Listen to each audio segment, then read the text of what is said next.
Have you felt so angry that you felt like your chest is going to burn? Or have you felt so helpless under such a situation that you felt like nothing is under your control? Because if you have never experienced these emotions, you are blessed. But if you have, and if you go through such emotions from time to time, I'm sure this episode is going to resonate with you. Hi, welcome to Creating Inner Shangri-La. I'm Pooja, and in this channel, we talk about self-development, self-growth, living a conscious and authentic life. In this one, we talk about how to deal with your anger in certain situations. So without any further ado, let's get started.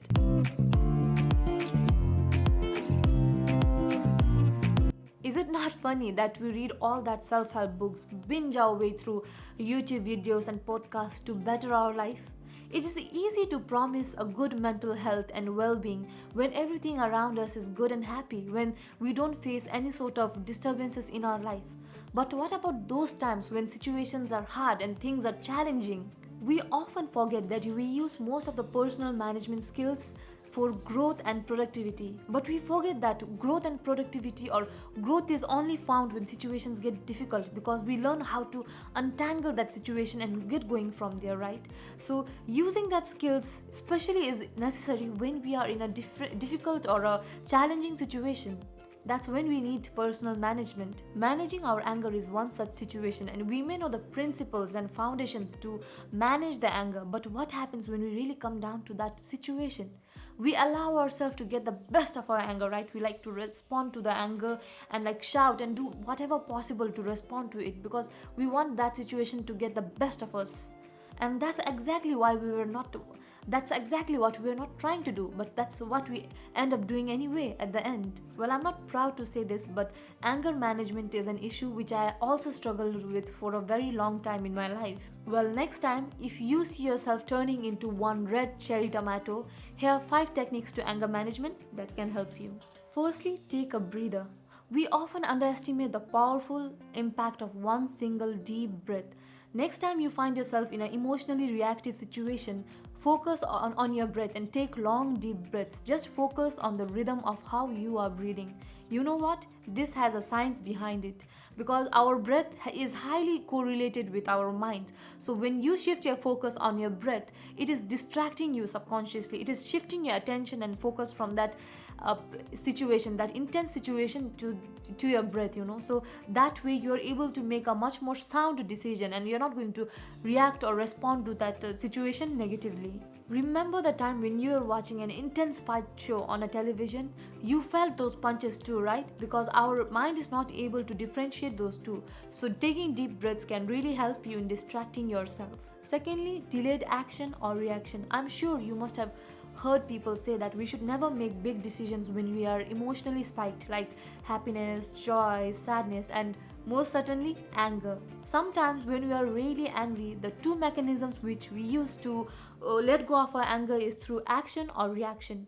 We try to use action by inflicting self-harm or throwing stuffs or shouting, or we try to respond to it or react to it by screaming or crying, or I'm sure the list goes on. But either of the two, either action or reaction, is not good for managing anger. Next time when you feel that anger pangs is taking over you, remember that the situation does not control you. In fact, you control the situation. Thirdly, pen it down. Often in our society, we are programmed that we should only maintain a consistent, appealing personality, that bubbly personality, and we're not supposed to show our anger, feelings of pain and things like that. But why do we do that? Are we not supposed to feel those emotions in order to heal? We can only heal those emotions by feeling it, right? And now with social media, everything is heightened.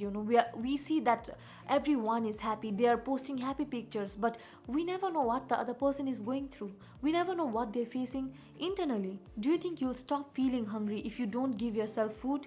Can you just tell your mind not to feel hungry and you'll stop feeling that hunger? No, right? You have to feed yourself. You have to give yourself some food to stop feeling hungry. It's the exact same thing with your anger as well. We need to acknowledge or address our anger and look at why we are feeling that sort of anger. It's not that we need to respond or react to that sort of situation, but we need to acknowledge our anger. And one of the best mechanisms to acknowledge our anger is just penning it down. Putting your emotions on paper have drastic impact, and it can really help you from keeping that energy inside you. It can help you to get that sort of emotions and feeling out of your system just by simply writing it down. Penning down your emotions on paper can not only help you heal, but sometimes it even gives you answers or solutions subconsciously. So next time if you feel that your anger is taking over you, just pen it down. Pen your emotions on a paper. Number 4 is getting out of victim mentality. Do you often ask why me to the universe or to the source when you are in an uncomfortable situation or scenario? Because I certainly did that, and I did that a lot. And until the moment of realization hit me, I was going through that same process again and again. I realized that I was playing the victim in my own story. I was developing a victim mindset. Did you ever realize that when you're in a fueled situation, when you're in an angry situation, only the faces change? Or only the people change, but the root of the problem or the emotion that you feel is same? Do you see a pattern there? Do you see that it is very similar? As soon as you see that pattern, know that it's trying to teach you something. That situation is trying to teach you something. The universe has a mysterious way of getting into us, getting through us, and teaching its lesson to us. So know that it's that experience or that pattern is trying to teach you something. And until you unlearn that, or until you learn your lesson from that situation, it's going to trigger you again and again. Next time you face an anger fueled situation, tell yourself, hang on, this is a familiar pattern. This situation is trying to teach me something. You know what this mindset does? It shifts your mindset from being a victim to being a solution seeker. Because from victimizing yourself, you're trying to unlearn and learn that situation. So from being a victim, you become the learner. This attitude helps you to become a part of the solution and not the part of the big problem. Number 5 is using I statements. I know it sounds cliche, but sometimes we find the answers to most complex situations in our life in simple things. But we have been programmed in such a way that we need complex and complicated answers to our problems. Only then it makes it worth it, right? For instance, if you go to a shop to buy a soap, you just go with the purpose of getting a simple soap so that it can keep your body clean, but you'll see so many varieties depending on the price, fragrance, color, demographic, and the list goes on. We have so many choices in each and everything in our life that it just confuses us and it rarely gives us a solution. Similarly, if you look up online for anger management, you'll see so many gurus who will tell you that in 21 days you'll get rid of anger completely and you'll never feel it.